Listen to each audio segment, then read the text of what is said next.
Bismillah ar-Rahman ar-Rahim. Juma Mubarak, everybody. It's a beautiful day. Beautiful day in the neighborhood. An auspicious day. Many things have been happening lately. I've reached a point in my work where I'm moving into the next phase. So I was not available last week to give khutbah. But mashallah, I've been motivated to work hard by the suffering of others and by the purification of my heart and my character, and inshallah, risk will come of it, and with that, more sadaqah and more beautiful and expansive projects. And then we've seen the Gazan ceasefire deal, although it's a bit half-hearted. There's hope, if only opening a window to evacuate a few more families for a more reasonable cost. Perhaps there is no hope for a future in Gaza, but there may be some hope for the future of the Gaza people. And there may be hope for this Ummah to have learned from this, to unify, to seek more wisdom in our strategy in jihad, and to, well, there are hadiths about the end times that there won't be anybody left to give sadaqat to. So this almost suggests like a post-scarcity economy. And here we have all these people who are suffering, and it's terrible for them, and it's terrible for humanity that looks on with disdain or indifference. It may tarnish their souls to varying extents. But for those of us who give, it's an opportunity to draw closer to Allah subhanahu wa ta'ala. And thank God for that.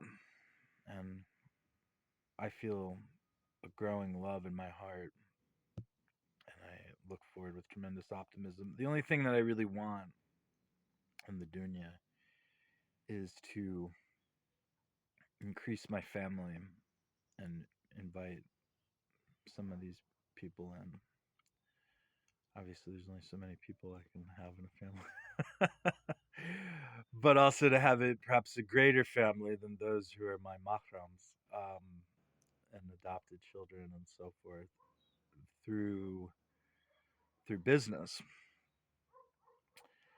And so today I wanted to talk about Paul's Ascent to Paradise, which is the name of a book by James Tabor, and also an event that is described as narrated in 1 Corinthians, and how it relates to the Miraj, which is an interesting parallel I haven't heard anyone else discussing. And before I jump into that, my wife and I have been comparing notes about Buddhism and mystical Islam. And lately she asked me if I think that monotheistic Hindus are evil, which is a funny way to put it. And I was like, you mean, do I think they're still mushrik or kufar or whatever for not being monotheistic in a particular Abrahamic framework? But obviously Sikhs, I think well of Sikhs, unlike some Muslims. I think Sikhs are basically, I think it's a position within Islam, which is more extreme syncretism with Hinduism than the Chastiyya. And a big part of my induction into Islam was being inspired by Pirzia Inayat Khan, whose lineage through Hazrat Inayat Khan and his teachers in the Silsila of the Chastiyya represent a tradition of great syncretism with Hinduism in northern India. And is that contemptible? Are there contemptible bidas in it? I mean, the Chastiyya, there are guys that'll put a little dagger in their eyeball to pierce the viscous membrane, and then they pop it out a little bit. They don't like blind themselves. The eyeball is still connected to the retina, and you can like kind of pop it back in. Stuff it. I don't think that's good. I think that is a beat on McCrew at best. And there's a great many other things that one could probably lump into that. And the truth is, there's no such thing as Hinduism per se. What we call Hinduism is almost like Sufism. It's an Oriental neologism to describe a grab bag of different traditions. And there is Hindustan, and there are many ethnicities and languages and different religious traditions within it, which then have gone through various iterations. And what's notable about that is that the earliest, we call it Vedic religion, but it's actually, this is a misnomer because Shiva and Vishnu are not Vedic deities. They are from a later, they were minor deities at best in some of these collections of stories. The Vedic deities were more like Indra, and they had more relations to the pantheon of deities that we see with the Greeks or the ancient Canaanite religion. You have like a warrior deity and a leader deity and a deity who rules over the dead and so on. And their rituals, in fact, in the Vedic, so you may associate Hinduism with a lot of respect for bovine life, for example. But in the Vedic tradition, going back 3 or 4 thousand years, they were sacrificing horses and cows. Horses were a higher gradient of sacrifice. So this actually has more in common with Judaic first and second temple rituals of sacrifice, the Surah Bakra, or the Qurbani ritual that was still practiced in Hajj in Islam. This idea of animal sacrifice. So, and that this is also similar to ancient Northern European paganism, so that we can draw a line backwards to the Younger Dryas period and this idea that perhaps the Noahidic flood, alayhi salam, was actually about 12 or 13,000 years ago and was not necessarily global in scope. It's not like there were no only a few mountain peaks in the world were dry. No, this would have been, some have surmised, a regional flood from the Caspian Sea region. So the Caucasian people would have been in the Caucasus Mountains around there seeking refuge, like in the Genesis story. And the Genesis story makes it seem more like a global flood. The Quranic version of the story is not. The Quran is interesting in things that it doesn't emphasize. If you believe it's divinely inspired, then you assume that this is a choice. Every note and every beat of silence or lack of emphasis is a choice, rather than simply being the fractal of a mimetic mutation, as a more atheistic or critical scholar would imagine. And so, in the Hindu tradition, in this convergence between the axial age emergence of more sophisticated Hindu concepts, such as in the Upanishads, which is said to be a reaction to Buddhism rather than something that emerged within Hinduism. So this is where you would get your Vedantic, so-called monotheistic Hindu. Not to disparage and say they're not monotheistic, but I don't want to jump to. I'm still evaluating this idea in depth. But within that cusp of the transition, the phase transition, if you will, between this more Indo-European lineage, simple pantheon, ritualistic, sacrifice oriented religion, and the more what we call dharmic religion with transmigration and vegan practice and or vegetarian diet and so on, which is what we generally think of it more as Hinduism today. You have this story of Manu, who was a primal human, who is said to be this bridge between the divine and humanity. And is this perhaps a recapitulation of Adam, alayhi salam? So the reason why Chistiya is considered an orthodox tariqa is, I would say, in spite of its syncretic dynamics. as opposed to, say, Naqshbandi or Qadiriya, the Hanbali tariqa, where the guy who came up with Jihad al Nafs, based on a Da'if hadith, but I'll take it. I'm re-rating it to Hassan the way that Albani would do that. Even if it is Da'if, we like the idea because I don't think it discredits jihad, uh, the minor jihad, which is the physical war of resistance against oppressors, not of conquest.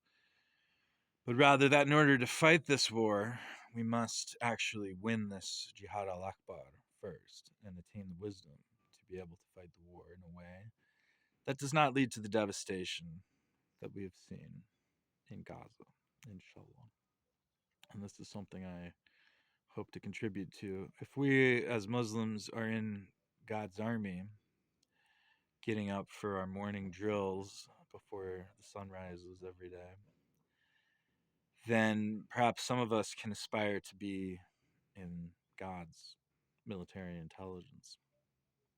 And this is the fruit of the Jihad al Akbar.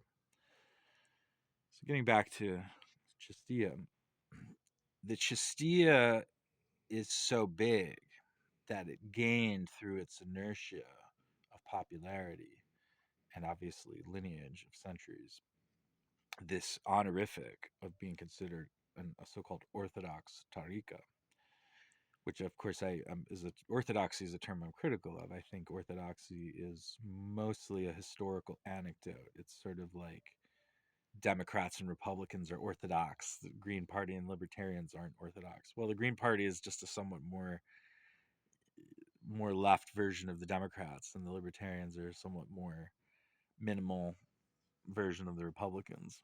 Um, if it were a different history and they would be, if they were the popular political parties, these left and right ish, but big government ish parties would be considered unorthodox, right?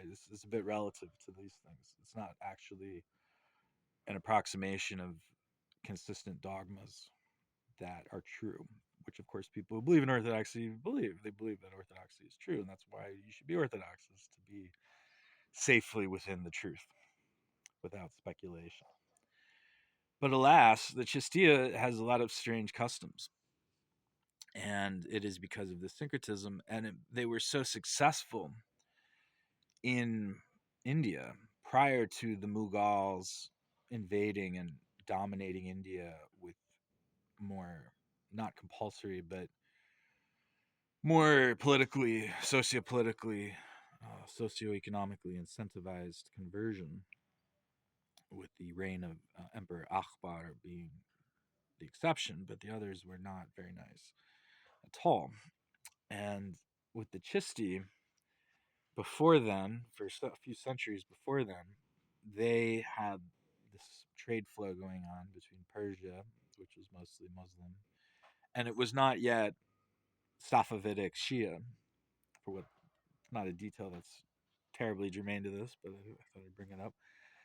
And they said, what you've been studying in Hinduism is actually flickers of shadow against the wall. And what is casting those shadows is this more pristine story of Adam alayhi salam coming from Brahman or Allah or the God, the one true reality. And so there's truth in your religion. If you want to upgrade your religion, if you want to practice the real Hinduism, then you need to become one of us. Not just a Zahir Muslim, but you need to become a Batin Muslim. You need to attain this true Islam with this depth, which is an important distinction. So their dawah was not just trying to get people to say shahada and then, by the way, you need to pray salah. You can look it up on the internet. This kind of modern dawah. It was like you should do this because this is how you deepen your actual existing practice and tradition into the fullness of it. And you'll be safer on Judgment Day because you're worshiping God more purely, without any logos sub entities, without a Vishnu and as an intercessor or what have you.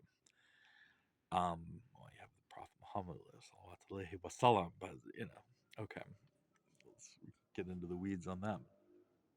And this was very effective.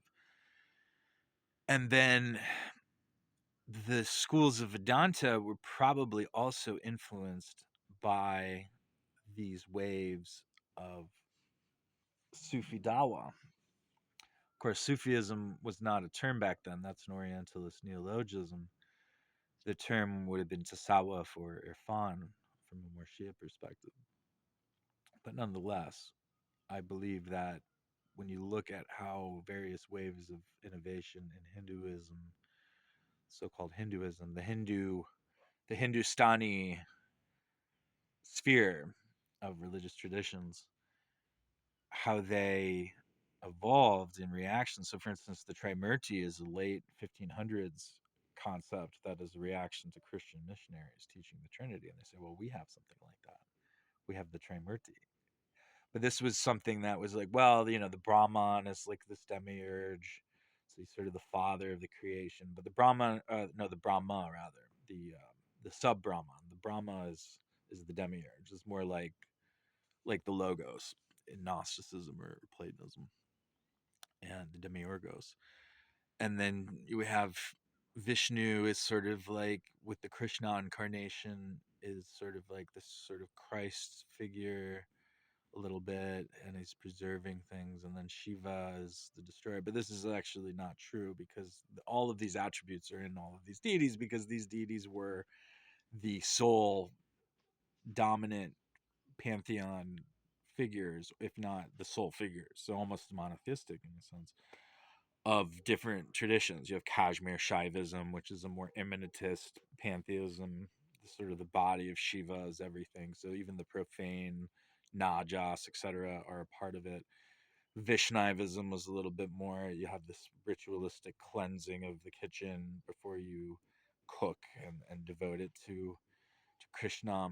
So from a Fiqh point of view, if you were a Muslim dai and you were invited to eat with a Brahmin family, and the wife is meticulously, they're Vaishnavis Brahmin family, and she's doing prasada and she's cooking this roti and then dedicating it to Vishnu or Krishna vis-a-vis, and then are you going to eat it because is this violation? Is this food that's been offered to gods other than Allah? I mean, technically speaking, yes, right? Because if you're not an authority, Allah is not a humanoid figure, blue or four-armed or otherwise.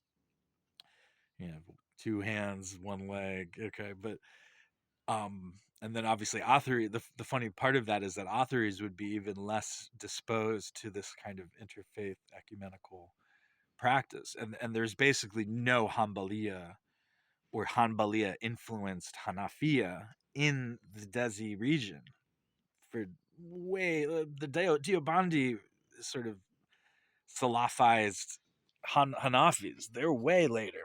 They're they're colonial period, which tells you something. So this this ties back in with Paul, because Paul would say if you're a deity for the one true God, which was he was not thinking of a Trinitarian God, but the God of Jesus, Islam. Then go ahead, you can go, okay, they killed the sheep at the Venus temple and then went to the market. It doesn't really mean anything. So don't rock the boat. Go just focus on the marketing. And then, well, maybe there are these spiritual entities that are finite and crude, these daemons that are inhabiting these idols. So maybe better not. He kind of wavered on that, right? So this is one of his greater sins of misguidance, in my estimation. And I imagine in practice that some of these Chistiya Sufi deities were actually eating prasada, maybe not meat. They would have drawn the line at the meat. Even in Hanafi fiqh, you can eat the meat of Christians and Jews. These are not Christians and Jews, so it's a typological thing. The Christians and Jews are specific Ahlul Kitab. But in the Hanafi fiqh, the Hindus were considered Ahlul Kitab, and this amalgamation of the Adam alayhi salam story with Manu was a part of that reasoning, I have to imagine. So then the question is, well, is Brahman, this ultimate reality in Hinduism from the Upanishad era? So Brahman, as this transcendent ultimate God, is not really in the Vedic, even though heaven and hell were in the Vedic, funnily enough. And then these got shunted into well, if you reincarnate badly enough times, you'll end up in hell, which Buddhism uh, continues. So, I mean, there's only one God. So, for me to say that a different tradition's concept of a transcendent one God is wrong is kind of like me saying that Asheris are wrong. And like of course I think they're wrong, but I'm not going to say they're not Muslim. Now, a Vedantist does not identify as a Muslim, so that's easy, right? It's like Druze aren't Muslims; they don't identify as. So I'm not takfiring them; they just don't identify as Muslims. Sikhs, Unitarian Christians, don't identify as Muslims either, but I do consider them to be people who submit to Allah within the Quranic framework, to be more precise. So this is a particular touch point, and because I'm a bit sensitive about being takfired for so-called perennialism, for refusing to make kufr on some of these key soteriologically open verses of the Quran, like 569, because I think that is bad. I think kufr is bad, but they say no, you're making kufr for not accepting our tafsir that says it doesn't really mean that. So they call perennialism basically anybody who is not of the 11th century Sufi, not not Sufi, Sunni, because Sufi is actually has a different position on this generally. This is what I'm talking about, Chistiya. But the Sunni ijma is more exclusivist, and they'll say you're out of Islam if you're a perennialist if you believe. But so like I know an Ismaili guy who believes that Krishna. This is something that's taught in Ismailia, and this is why it's a popular conversion destination within Islam. I do consider Ismaili Shia to be Muslim for sure. Are they wrong about some things? I don't know. Maybe, maybe not. That's not really my. I'm not an imam. I haven't declared the Qiyamah. I've observed that idea as interesting. I think there's something to it. That we are already in this age of revelation, and that maybe different rules apply. But I pray according to Ibn Masud, so I'm a little more traditional than that. I'm not an Ismaili for that and a few other reasons, but they actually teach that Krishna was a prophet from an earlier cycle. So this is a bit of a stronger form of perennialism than saying that Adam alayhi salam, who is easily considered a prophet in most Orthodox Islam, is the same figure that is being referenced as Manu in the Vedic lore, and that what we would call the Hinduism of the transmigration era is a copy of a corruption of the Adamic prophetic tradition, which is so old. It's not 6,000 years like your sort of Bible scholars would tell you. It'd be pre Younger Dryas, so we're talking like 13, 14,000 years. And if you lived 1,000 years, then and then Noah came after his death, yeah, that would add another millennium and a half there or something. So, and you can look up the Younger Dryas period on Wikipedia. I find it very interesting, inshallah. This also ties in with like Plato's legend of Atlantis and things like this. Ancient aliens, right? This obsession with prehistoric, advanced, semi-advanced civilizations.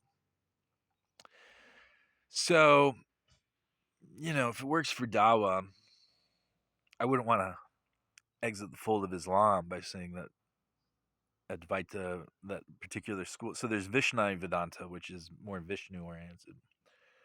So I don't takfir Atharis. So by that same token, because then it's suddenly I'm in this takfir sectarian trench war for the rest of my life as a Muslim. So that's not productive use of my time. I don't think Vishnu Vedantists are worse than Atharis, but they don't identify as Muslims. In their Akita.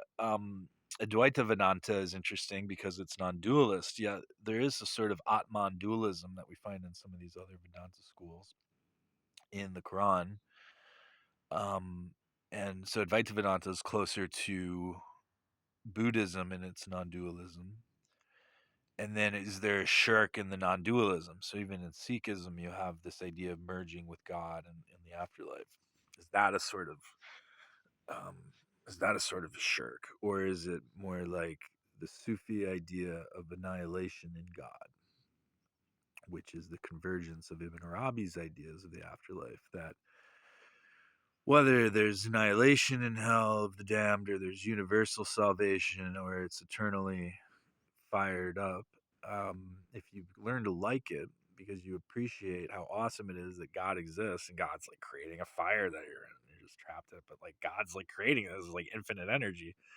And you're like, whoa, I'm like awash in God's energy, and it's been hurting me for all this time, but now I'm gonna like let go and experience fana. So you experience annihilation, and everybody eventually experiences it, but they aren't actually annihilated in the sense that they cease to experience reality.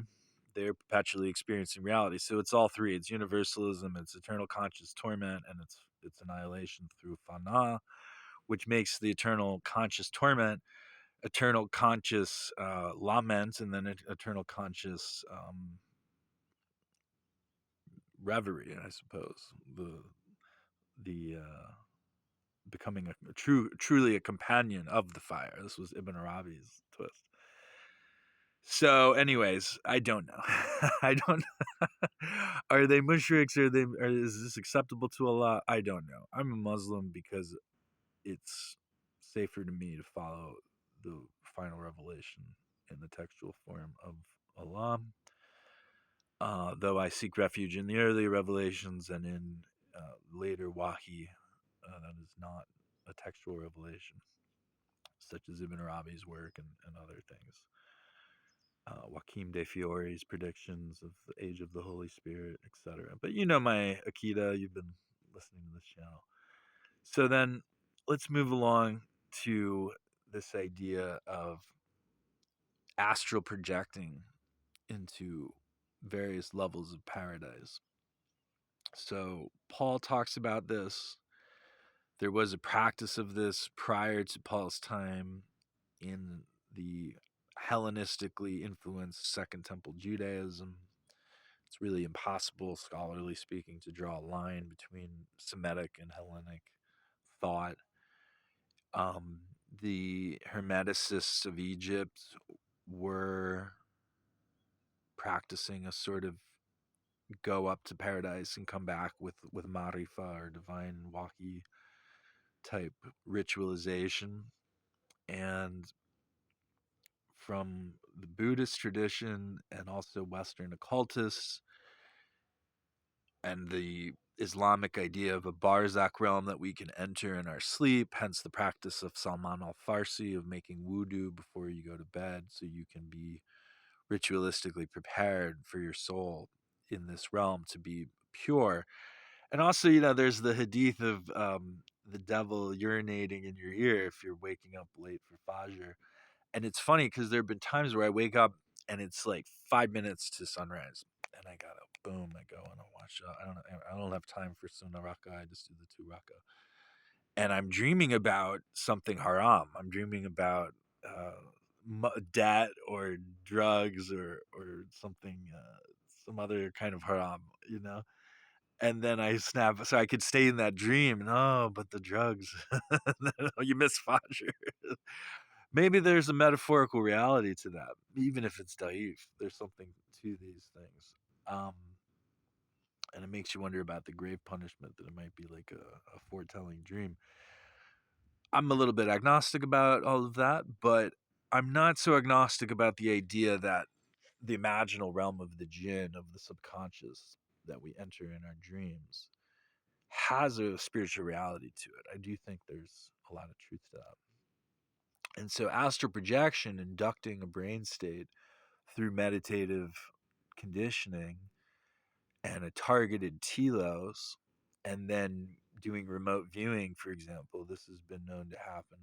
The U.S. government has capitalized on it. Jimmy Carter died recently, and he that was something he had mentioned in an interview as one of the strangest things, where they mentioned a remote viewing story.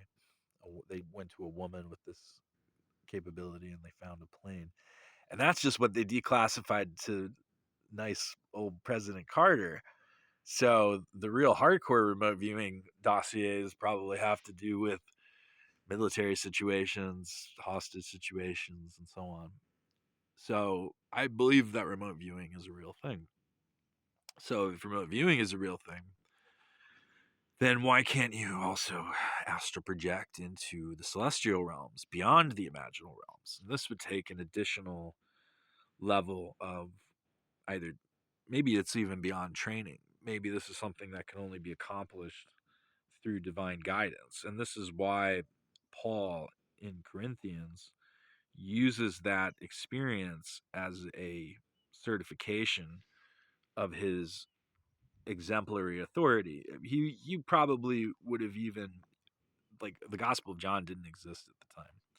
But if it did, he might have said, I'm the paraclete, the same way that Mani would do that when Manichaeism.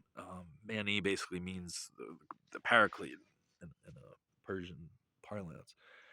And that Ahmad in the Quran, which ties in with the Gospel of John. So this means that you kind of have to you can't just throw out the Gospel of John. You have to take it seriously enough to analyze different parts of it and the translation, and apply a tarif analysis, and which parts, maybe 13 and 14, were injected. This complicates Islamic study of the New Testament. This is the only gospel where this paraclete prophecy is included, and that's basically what Ahmad more praised. So the comforter, or the helper of the paraclete, which is associated with the Holy Spirit, which pre-existed. So you didn't need Jesus alayhi salam to go away in order for there to be injection of wahi prior to that. So it was often believed that this was actually a person. So Paul, more to the point, because he had the book of Isaiah, believed himself to be the branch in Isaiah, the branch of the Messiah. And there are a lot of things about Paul that I don't love, but I don't think he's the Muawiyah of Christianity. I think Muawiyah of Christianity would be Constantine. Um, and the Hanbal of Christianity would be Augustine. And the timings don't line up, but the perhaps the Shafi of Christianity would be Irenaeus, and the Ibn Abbas of Christianity would be John. So, moving forward in the Miraj, oh, but I also wanted to note that Galatians is considered by scholars to be one of the authentic Pauline letters. No, wait, yeah, it's in no, I'm sorry, Corinthians is authentic. Um, Galatians is where he projects this story. And actually, this is considered Deutero-Paul. This is not considered by scholars to be authentic Paul. So we don't even know if the historical Paul actually claimed to have this astral projection experience. And it's kind of like a divine Dungeons and Dragons campaign, or like an ayahuasca trip, where you have to get around angelic guardians. These are like the kind of the mean angels like you get in the Islamic tradition, not the like nice angels. And there are levels. There's like heaven level 1, heaven level 2, heaven level 3. Now in Islam we have 7 levels. Paul only got to level 3, but that's still pretty good. I mean, even getting to level 2 is kind of challenging. um, there's a lot of puzzles you have to solve to unlock level 2. So in the late Second Temple Jewish tradition, we have Akiva, who was a convert as well, and he was considered to be a Zadik, like James the Just, alayhi salam, the brother of Jesus, the Imam of Christianity, and the first pope. And Akiva has a story about this as well. So this is not just it may be that, and this is dated in the late first century. So Akiva. So this may be Paul's followers adapting that to further buttress Paul's position.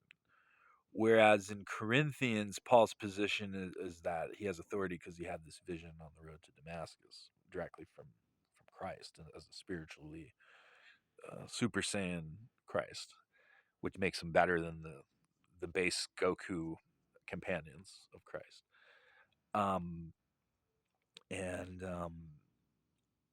more power level, right? So, um, and then the two powers in heaven heresy in Judaism comes from having, because apparently, like a lot of people, a lot of Jewish mystics were trying this, and whether or not it's an adaptation from Hermeticism, I think it probably was.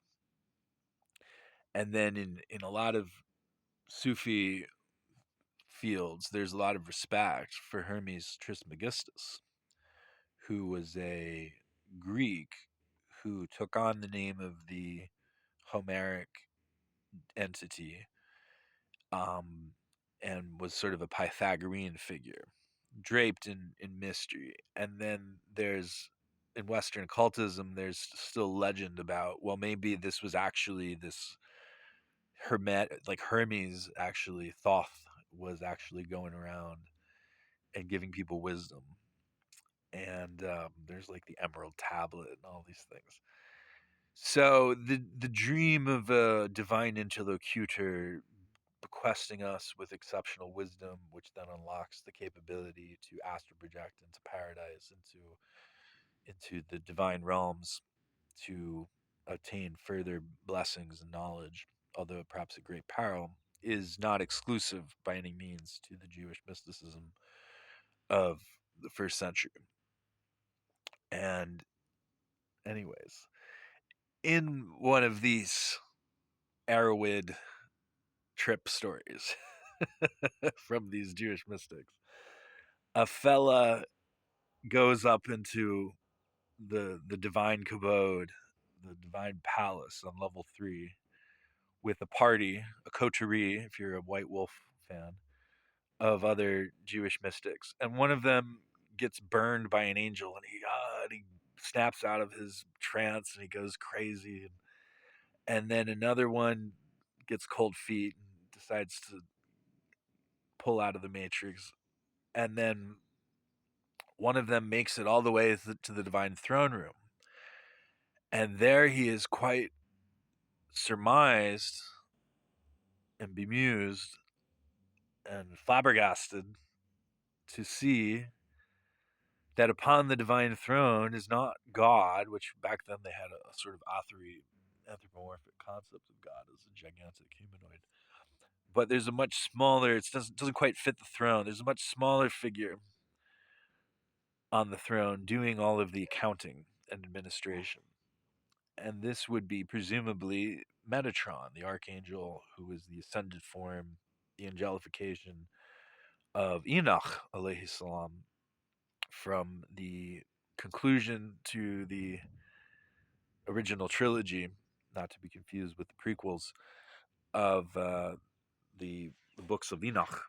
Um, so in Enoch 3, he eventually becomes an archangel at the end of the book. And in Enoch 1, there's a story of like Harut and Marut from the Quran, but they're Shamyaza and Azazel, and they go and they teach people sorcery and technology, and they sleep with women and have Nephilim children. They descend in Mount Hermon. And this is actually canon in Coptic Christianity, and this is referenced in the canonical Gospels. So there's good reason to believe that this text, Enoch 1, not necessarily Enoch 3, but that obviously has a tie-in with this pre-Kabbalah mystical Judaism.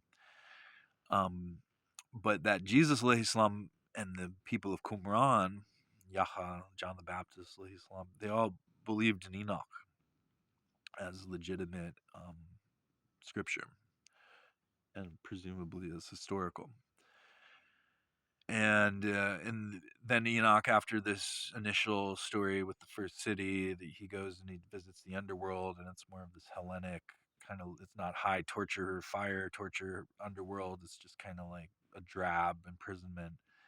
And then he also ascends to paradise. So in Enoch 3, he makes another go of it, and he like wins. There's this he wins the game, and he becomes the Metatron, who is sort of God's appointed low guy. So this is how we synthesize the simpler idea of reconciling God's agency and transcendence through angelic, a race of angels of unknown quantity and diversity and intellect, probably have a range of intellect, and with the emanationist ideas of Plato and the Vedic, or really they're not Vedic, the post-Vedic Hindu philosophers. Um, and because the angels are essentially promoted to this role rather than being primal emanations, it's in a sense maybe a little bit more deferential to a reserved theism than Neoplatonism would be. And so the rewinding a few clips, the Jewish mystic who witnessed this in the story then becomes a heretic, and he starts telling everybody that God has a little God, that which is maybe a misunderstanding of the experience, as I just illustrated. You're supposed to come away with even a more Tawhidi resolution to the one and the many through the angels simply being glorified, rather than sort of a proto binitarianism where the logos is not even created, but it has a divine status. So when we then look at the Miraj of the Prophet Muhammad sallallahu alaihi wasallam, and we consider that this may well have been an authentic experience. And in the Mutazili tradition, the hadith narrating the extended Miraj rather than the Quranic Miraj of the Al-Isra, the night journey, and then the night journey part 2 from the Temple Mount, from sort of astral projecting to the Temple Mount, which recapitulates, I think it's Mark 12, I'm guessing, because 13 is when he gives the eschatological projection, and then it kind of wraps up pretty soon after that. When Jesus alayhi salam goes on to the mountain, which may also well be Mount Hermon, because it's such a high mountain. So this is where the Druze live. This is on the border with Syria and Lebanon, in the northwest corner of Israel. I'm sorry, northeast corner. And he is glorified. He goes Super Saiyan as a preview. And he's in the company of Elijah alayhi salam and Musa alayhi salam. And his murids witness this, and they're like, "Oh wow, this guy's the real deal," you know. And something similar essentially is happening in the Surah Isra experience. And then in the Mutazili tradition, they did not really consider the extended hadith experience of this to be necessarily true. But, maybe it doesn't matter if it's literally true or not, because maybe it's also another example, even if that narration and with the 50 prayers, negotiations, and so on, even if that's apocryphal, just like if the Enoch books are apocryphal, it doesn't mean that there's no validity to these things, because it does seem like there is something to this level of extended marifa, of astral projecting into paradise and having divine encounters. And obviously this was a pivotal experience in the mission of the prophet of the Quran.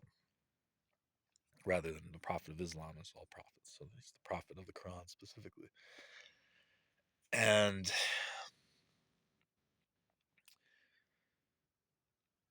what is there to say that's particularly novel? It could be said that these experiences do not guarantee one good guidance, right? So we have the guy who did it ostensibly, and then he went on to become a Benitarian.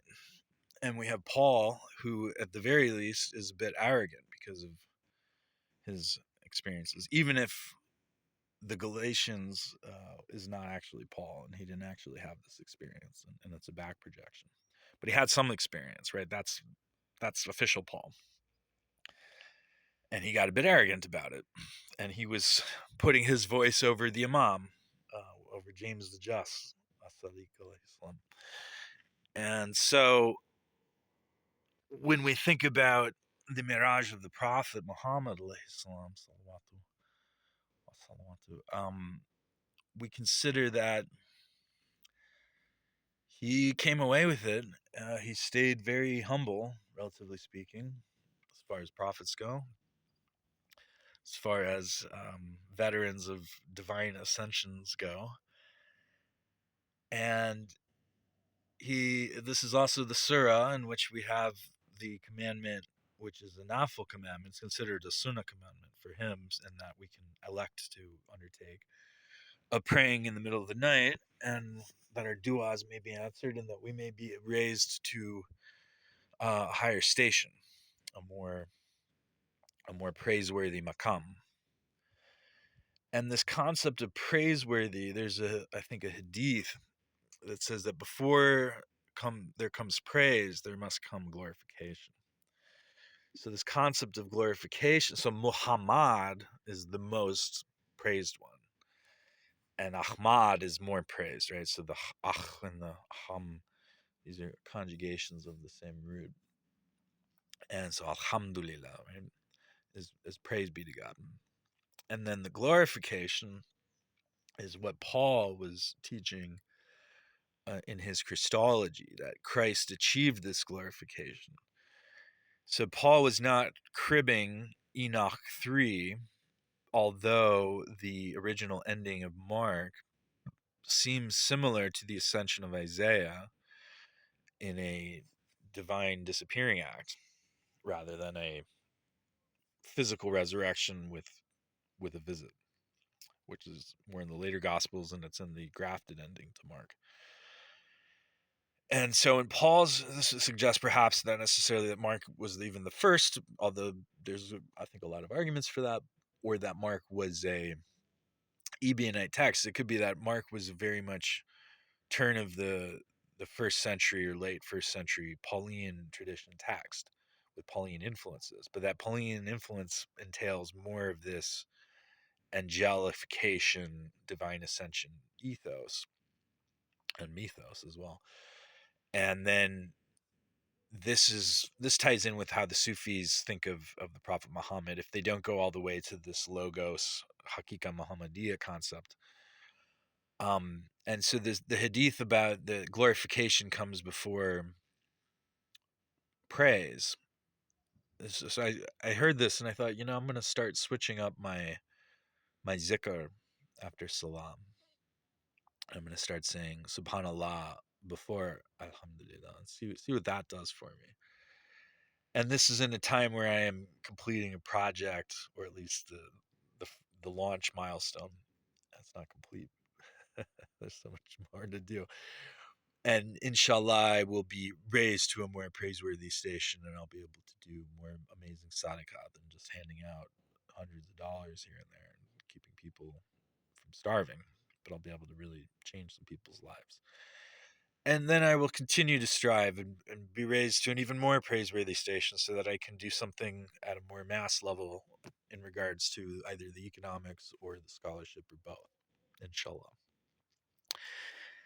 And because I seek to be glorified in order to be worthy of praise, but there is none more worthy of praise than Allah.